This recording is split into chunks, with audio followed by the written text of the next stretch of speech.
bonjour à tous. Désolé, mais je suis irréductiblement PC et les Macs, c'est toujours très exaspérant quand les gens qui ont des Macs parce que les films ne passent pas à l'hôpital, c'est très pénible. Bon, donc voilà, en particulier merci pour l'invitation de vous présenter ces patients particuliers qui sont les patients HIV contrôleurs ou élite contrôleurs sur la terminologie américaine. Vous allez voir, c'est une histoire qui est intéressante parce que finalement, c'est parti d'une constatation clinique, d'observation clinique, et c'est tout l'intérêt de savoir, quand on est médecin, tirer la sonnette d'alarme sur des phénotypes, entre guillemets, des présentations cliniques un peu inhabituelles qui peuvent être informatifs sur le plan de la recherche. Donc il y a 10 ans, en fait, ce papier a été publié en 2005, et donc quelques années auparavant, mon chef de service de l'époque avait été interpellé par cette patiente qui lui avait un jour demandé de but en blanc si ça savait quelque chose, qu'elle continue de venir le voir, parce que toutes ces charges virales, c'est-à-dire toutes les recherches de virus, VIH, étaient toujours indétectables. Elle avait des CD4 strictement normaux, et donc finalement, est-ce que finalement il ne s'était pas trompé et qu'elle n'était pas infectée et qu'elle perdait son temps. Ça l'avait un peu provoqué. Et cette patiente avait une sérologie VIH, donc en recherche d'anticorps parfaitement positive, et elle avait une recherche, quand on avait recherché de l'ADN VIH dans ses PBMC, ils étaient présents, enfin l'ADN VIH était détectable, donc elle était réellement infectée, mais effectivement, elle avait des charges virales complètement indétectables. Et à partir de cette observation, on a défini ce qu'on a appelé des patients HIV contrôleurs, qui sont des patients infectés par le VIH, caractérisés par des charges virales en dessous des seuils de détection, donc extrêmement basses, et cela alors même qu'ils n'ont jamais reçu de traitement antirétroviral, et sur des périodes très prolongées. Alors, il y a différentes définitions, il y a deux définitions qui se recouvrent, qui est la définition américaine d'élite contrôleur et la définition française d'HIV contrôleur, et ces patients sont donc l'exemple, ou semblent être l'exemple, de patients qui, naturellement, ont été capables de résister au VIH. Ah oui, alors, ces patients sont rares, pardon, oui, ça représente moins de 1% des patients infectés par le VIH. Ça, c'est des contrôleurs qu'on appelle spontanés. Ceux qui ont été décrits il y a maintenant un peu plus de 10 ans, mais à peu près en même temps d'ailleurs aux États-Unis et en France. Il y a un groupe de patients qui est très intéressant, qui ont été décrits beaucoup plus récemment, qui sont des contrôleurs post-traitement, qui eux sont des patients qui étaient virémiques, ont reçu un traitement antirétroviral. Le traitement antirétroviral a été prescrit pendant une longue période, ce traitement a été arrêté et, de manière assez impressionnante, le virus n'a pas rebondi. Il n'y a pas eu de reprise de la réplication virale. Et ces patients, ça représente 4 à 10% selon les études qui ont été publiées.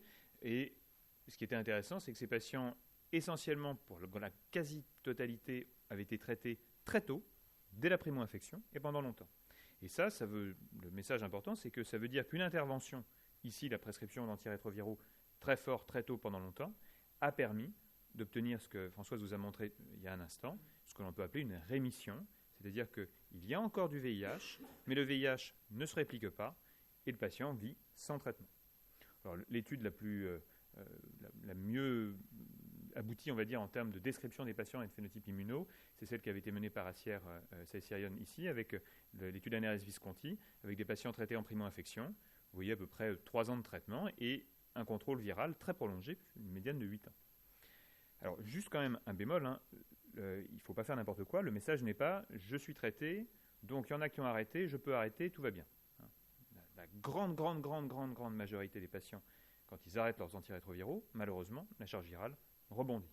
Et c'est toute la discussion de savoir pourquoi il y a un petit groupe de personnes chez qui ça ne s'est pas produit. Dernière définition, mais j'en parlerai pas plus dans la suite du topo, des patients qui ont été définis sur un critère strictement immunologique, qui sont les patients asymptomatiques à long terme en France, et long terme non-progressor en langage anglo-saxon, qui eux sont définis sur simplement une définition de maintien du taux de CD4 sur le long terme, alors même qu'ils ont des charges virales détectables. La grande majorité de ces patients, en fait, au fil du temps, vont progresser. Alors, donc on a mis en place en 2009 les études d'HIV contrôleurs avec l'ANRS, c'est une histoire qui a commencé en 2004 à peu près.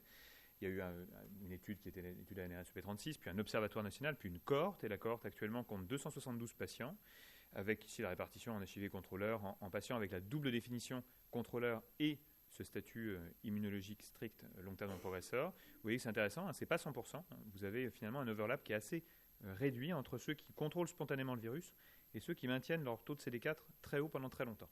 C'est pas 100% des patients, c'est une quinzaine de pourcents. Deuxième information intéressante, il y a plus de femmes qu'attendu. Ça, c'est un point intéressant parce que, logiquement, quand vous regardez, si on regarde la suite, la médiane pour l'année du diagnostic de l'infection VIH, c'est 1998. Ça veut dire que les patients ont une médiane de 18 ans d'infection, donc c'est des infections très prolongées.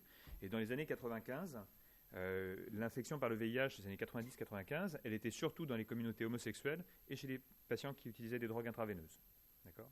Et du coup, si vous faites la somme de ces patients, vous aviez plus d'hommes que de femmes. Donc si on prend des gens qui ont une médiane de 20 ans d'infection, on aurait dû, sur un plan strictement numérique, avoir plus d'hommes que de femmes, ce qui n'est pas le cas. Ce qui souligne une question intéressante sur le rôle du sexe dans la protection contre le VIH. 2 tiers de caucasiens, mais toutes les ethnies sont présentes.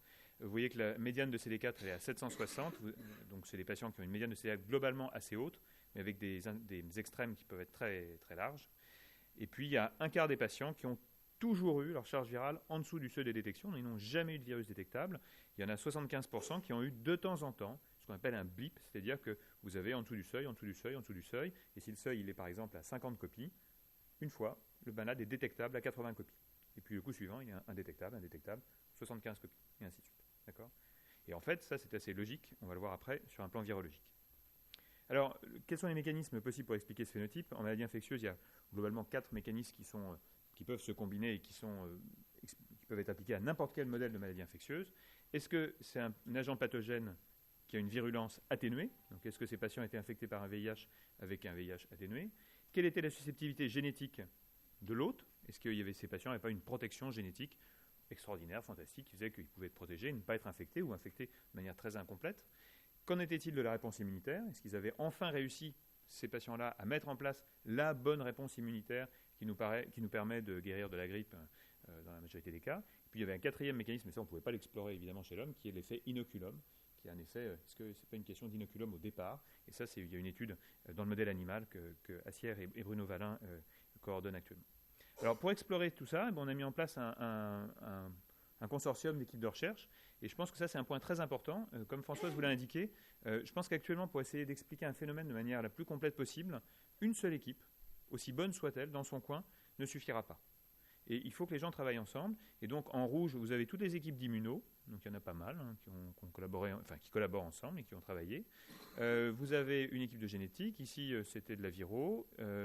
Et puis en rose, là, vous aviez de l'épidémiologie, parce qu'il nous semblait essentiel d'avoir, à côté des études de recherche en immuno, en viro, en génétique, d'avoir également des équipes d'épidémiologie capables de décrire des phénomènes sur un plan population, capables de modéliser des cinétiques de CD4, de réponse immunitaire et ainsi de suite. Et puis voilà, collaboration américaine également. Alors, en pratique, les différentes hypothèses. Est-ce que c'est un virus atténué ? La réponse est non. Dans la grande majorité des patients, le virus est infectieux, ce n'est pas un virus défectif. Et donc voilà, ça a été montré par différents groupes, le nôtre et puis des groupes aux États-Unis. Deuxième point qui paraît très intéressant, si vous faites des charges virales ultra sensibles et que vous les répétez au cours du temps, donc des charges virales, c'est-à-dire que vous quantifiez l'ARN du VIH dans le plasma en essayant de descendre le plus bas possible en termes de seuil de détection, chez la grande majorité des patients, vous sortez une charge virale positive. Extrêmement faible, mais néanmoins, vous pouvez en trouver une. Alors peut-être pas à chaque fois, mais si vous le faites suffisamment souvent, vous le trouvez. Ce qui explique que les malades, eux, aient de temps en temps des blips détectables. Donc ça veut dire qu'en fait, ces patients, ils ne sont pas dans une situation où il y a 0 antigène viral. Ils sont dans une situation où il y a un tout petit peu d'antigène viral, et c'est peut-être justement ce qu'il faut pour maintenir ce qu'on va voir après, qui sont des réponses immunitaires fortes. Alors, point commun entre les contrôleurs spontanés et les patients Visconti, un élément dont Françoise a parlé aussi, ce sont les groupes de patients qui ont les réservoirs viraux les plus bas. Ils ont des réservoirs quantifiés en ADN viral total dans les globules blancs, les plus bas possibles. Et ça, c'est intéressant parce que ça veut dire qu'il faudrait tendre vers cela avec une stratégie thérapeutique. Il est possible qu'on ait un effet seuil et que en dessous d'une certaine quantité de virus, il devient très difficile au virus de se répliquer. Deuxième question, la susceptibilité génétique au VIH. Il y a une surreprésentation d'allèles HLA protecteurs chez les patients contrôleurs. Et ça, c'était connu depuis longtemps. On sait qu'il y a des allèles qui sont défavorables et qu'il y a des allèles, au contraire, qui, eux, sont favorables. Il y a une surreprésentation d'allèles B57 et B27, selon les séries, vous avez les chiffres, ce qui suggère évidemment un rôle important pour la réponse immunitaire TCD8 anti-VIH. Et donc ça a été bien montré. Si on veut essayer de synthétiser, moi, à mon avis, les 2 points majeurs au niveau de la réponse immunitaire CD8, la réponse CD8 des patients contrôleurs, elle se distingue de celle de tous les autres patients VIH sur 2 aspects. Le premier point, c'est qu'elle est polyfonctionnelle. C'est-à-dire que les CD8 spécifiques du VIH sont capables de faire plein de cytokines à la fois, produire de l'interféron gamma, du MIP1, de l'EL2, faire du granzyme, faire du TNF. Et ça, c'est pas restreint, curieusement, c'est pas restreint chez les patients B57. Je suis présent chez tous les malades. Ce qui va d'ailleurs laisser une grosse question qui, à mon avis, n'est pas totalement résolue, qui est à quoi ça sert d'être B57. Deuxième élément déterminant, ça c'était un travail qui a été conçu et construit dans le laboratoire de Françoise par Gianfranco Pancino et Acer Saissirion. Quand vous prenez les CD4 des patients contrôleurs tout seuls, que vous les purifiez, vous mettez plein de virus dessus, vous secouez très fort, et vous avez les CD4 qui s'infectent très bien. Et de la même manière que ceux de donneurs sains, de patients virémiques ou de patients sous HART. Si vous faites la même chose, vous prenez les CD4 mais vous rajoutez dessus que les CD8, là par contre ça ne marche plus du tout et vous bloquez complètement la réplication virale. Donc les CD8 des contrôleurs ont une capacité unique par rapport aux autres patients à bloquer la réplication virale, à la supprimer. Alors vous voyez que c'est un peu hétérogène. Il y a certains patients qui ont des réponses un peu moins puissantes. On pourra discuter de ça. On sait maintenant, avec plus de 200 patients étudiés, que ça se répartit à peu près pour moitié-moitié de patients qui sont capables de supprimer très fort et d'autres qui suppriment moins, ce qui indique tout de suite qu'on est en fait sur une hétérogénéité de phénotype. Mais néanmoins, cette capacité à supprimer très fort l'application virale, elle est très intéressante. Elle ne marche qu'en autologue, ce qui veut bien dire que le système HLA est impliqué. Et elle marche avec des cellules qui ne sont pas préactivées ex vivo. Et cette capacité de suppression, elle est liée tout simplement, alors là encore, pas de différence B57 plus B57 moins, elle est liée à la production de perforine. Les patients HIV contrôleurs ont des CD8 spécifiques qui produisent de fortes quantités de perforine en réponse aux antigènes VIH. Et ça aussi, c'est quelque chose qui est exclusif aux contrôleurs et de manière intéressante qui n'est pas récupéré après des traitements antirétroviraux très prolongés. Ce qui laisse indiquer que ce n'est pas simplement une conséquence du fait de ne pas avoir de virus, c'est probablement un des mécanismes causals qui permet de ne pas avoir de virus. Alors bon, ça c'est très bien, je vous ai montré les réponses CD8 efficaces, simplement pour avoir des réponses CD8 il faut autre chose. Donc, pour les étudiants, vous savez qu'il vous faut du CD4 HELP. Donc il fallait que quelqu'un puisse montrer que chez les patients HIV contrôleurs, il y avait des réponses CD4 spécifiques du VIH efficaces. Tout à fait, ça existe. Et un certain nombre de groupes, dont ici le groupe de Lisa Chakrabarty, a pu montrer que chez les patients contrôleurs, vous aviez des CD4 spécifiques du VIH, centrales mémoire, qui étaient présentes dans le sang.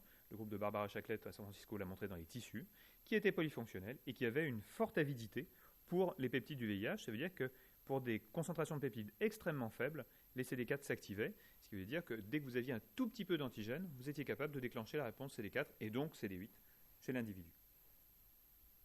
Alors ça c'est très bien, on a des réponses CD4, CD8, mais on a regardé nos patients, vous avez vu, avec une médiane de plus de 18 ans après l'infection. On peut penser que ces réponses contribuent de manière causale à avoir un contrôle du virus. Il y a quand même un gros souci, c'est que vous n'avez pas de réponse spécifique CD4 ou CD8 VIH qui attendent l'arme au pied que le virus arrive chez un individu non infecté. Donc il faut un certain temps pour que vous montiez votre réponse spécifique T. Dans les expérimentations chez le singe, on sait qu'il faut au moins, on commence à détecter des CD8 spécifiques du SIV à peu près à 2 semaines, globalement, après l'infection. Or, la réplication du VIH, elle est exponentielle.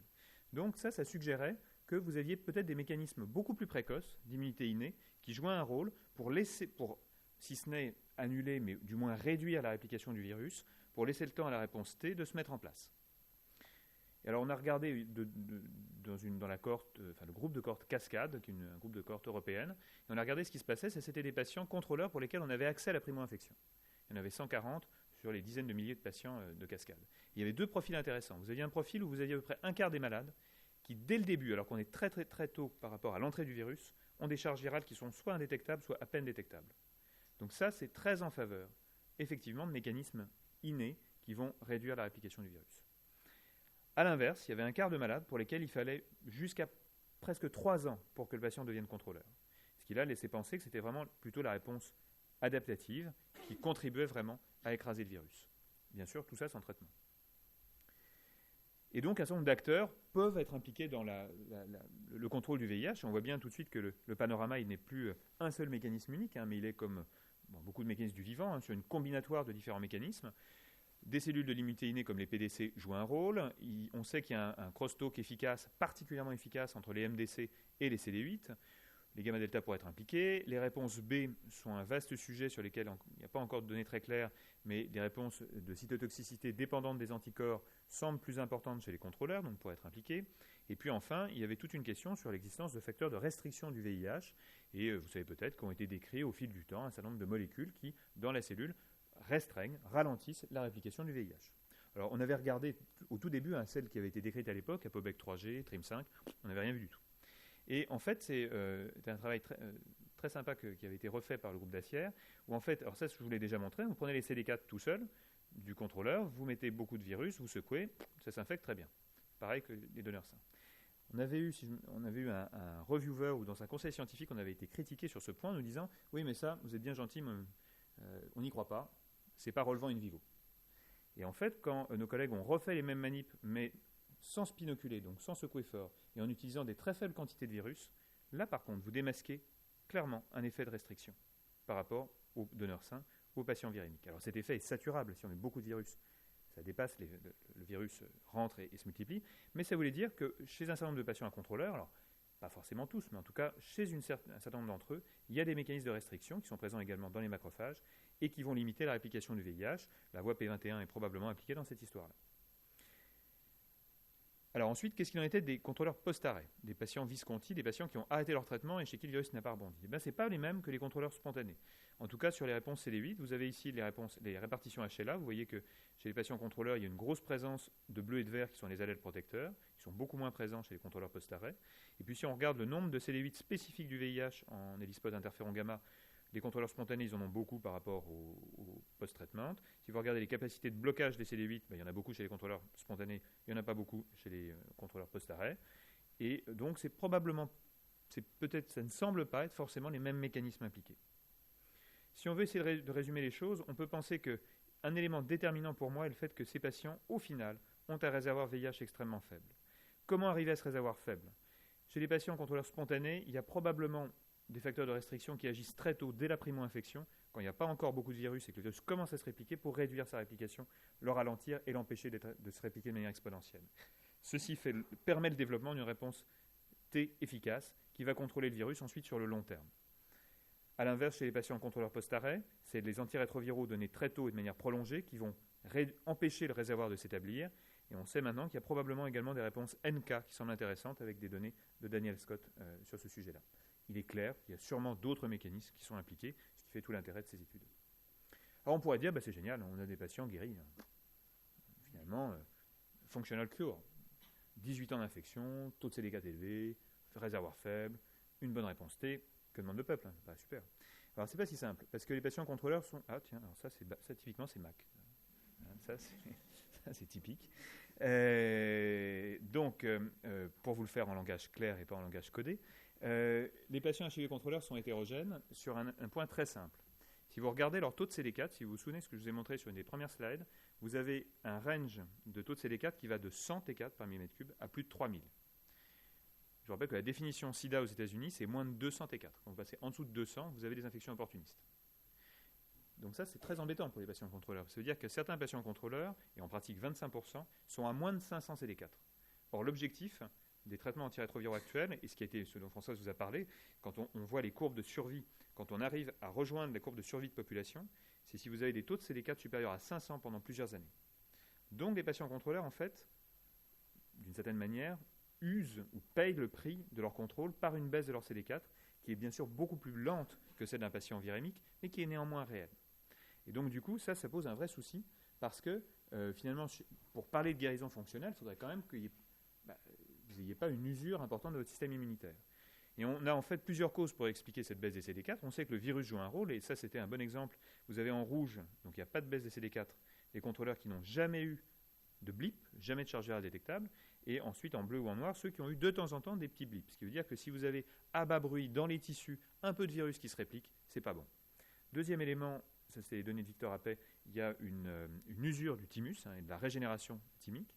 Et enfin, et François vous en a parlé, chez les contrôleurs aussi, comme chez les patients sous HART, bien sûr comme chez les patients virémiques, il y a une inflammation chronique qui est liée aux protéines du VIH, à la translocation bactérienne, au CMV, ça François vous en a parlé. Et je vous le montre ici sur différents acteurs du système immunitaire. On sait à la fois que les CD4 des contrôleurs, ici en bleu, sont statistiquement plus activés que les CD4 de donneurs sains. Ils sont au même rang que les patients sous ART. Pareil pour les CD8. Plus vous êtes activé, plus vous baissez vos CD4. Il y a une corrélation négative. Et plus ça marche aussi pour les monocytes. Ici, c'est les monocytes activés qui sont qui produisent de l'ALA bêta, je me souviens bien. Il y en a plus chez les contrôleurs que chez les donneurs sains. De manière intéressante, pour finir, quand vous prenez les patients contrôleurs à l'inclusion dans la cohorte, ils sont tous contrôleurs, et que vous regardez leurs paramètres d'activation, là c'est l'activation T, c'est TCD8, ça c'est des taux d'IP10, qui est une chimiochine qui intéresse à la fois notre groupe et celui de Michaela, on se rend compte que si vous prenez ceux qui sont ici, soulignés en rouge, c'est des contrôleurs qui sont contrôleurs à l'entrée dans la cohorte, mais qui au fil des années vont progresser. Mais au moment où ils rentrent dans la cohorte, leur niveau d'activation CD8 et leur niveau d'IP10 sont statistiquement supérieurs à ceux des donneurs sains ou des contrôleurs qui ne progresseront pas. Comme si on pouvait prédire, comme si on était capable de dire à l'entrée d'un patient dans la cohorte, attention, celui-là, il a des CD8 très activés, ça, c'est pas très bon. Et en fait, c'est tout un débat dans le champ du VIH qui est de définir les bons marqueurs d'activation pour développer des stratégies thérapeutiques derrière. Qu'est-ce que je regarde? Est-ce que je regarde le ratio CD4-CD8? C'est à mon avis très pertinent, très simple à regarder. Est-ce que je vais regarder peut-être sous population de CD8 très activée? Est-ce que je regarde IP10? Est-ce que je regarde le CD14 soluble? Et ainsi de suite. Donc voilà, en conclusion, est-ce qu'on peut dire que c'est un modèle de guérison fonctionnelle? Probablement qu'un sous-groupe, oui, peut-être, peut être considéré comme une guérison fonctionnelle. Ceux qui n'ont jamais eu de blip, qui ont un réservoir extrêmement bas, qui ont des fortes réponses, qui ont des forts taux de CD4 conservés, et qui ont finalement une activation, ou des niveaux d'activation très faibles. Il n'empêche que chez ces patients-là, et je vais y revenir, qui dit guérison fonctionnelle sur les données de labo ne veut pas dire, par exemple, qualité de vie formidable. Les niveaux de qualité de vie, on a fait des études de qualité de vie, elles sont très mauvaises chez les patients contrôleurs. On pourra revenir là-dessus. Pour les autres, il faut développer des stratégies thérapeutiques, et probablement pas que des antirétroviraux. En France, on a choisi vraiment une attitude personnalisée au cas par cas pour chaque patient. On considère qu'on ne peut pas généraliser, à la différence de certaines équipes américaines.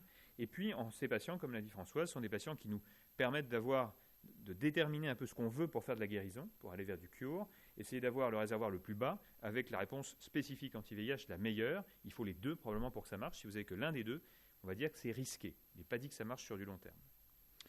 Sur les questions, quels sont les vrais mécanismes qui conduisent au contrôle? Toujours se méfier de ce qu'on observe. Est-ce que ce que l'on voit est juste la conséquence d'une charge virale indétectable pendant très longtemps, ou la cause? Et ça, c'est un éternel débat. Comment pouvons-nous transposer ces mécanismes chez des patients sous ART long terme? Il est clair qu'il va être très difficile, par exemple, de récupérer une bonne immunité anti-VIH si vous êtes chez un patient qui a eu des CD4 qui ont baissé très bas. Ça veut dire qu'il a un système immunitaire qui a été très abîmé. Est-ce qu'on peut prédire l'évolution individuelle de chacun? Et finalement, quel est le meilleur traitement pour chacun de ces patients, qui reste, à mon avis, un vaste sujet. Je crois que c'est fini. Voilà, alors point très important, vous voyez qu'il y a plein de gens qui ont été impliqués, de plein d'équipes. Il y a des collaborations avec différents groupes, ce qui me paraît un point très enrichissant. Merci à tous les financeurs divers et variés, ça je crois que vous savez où c'est. Et c'est fini.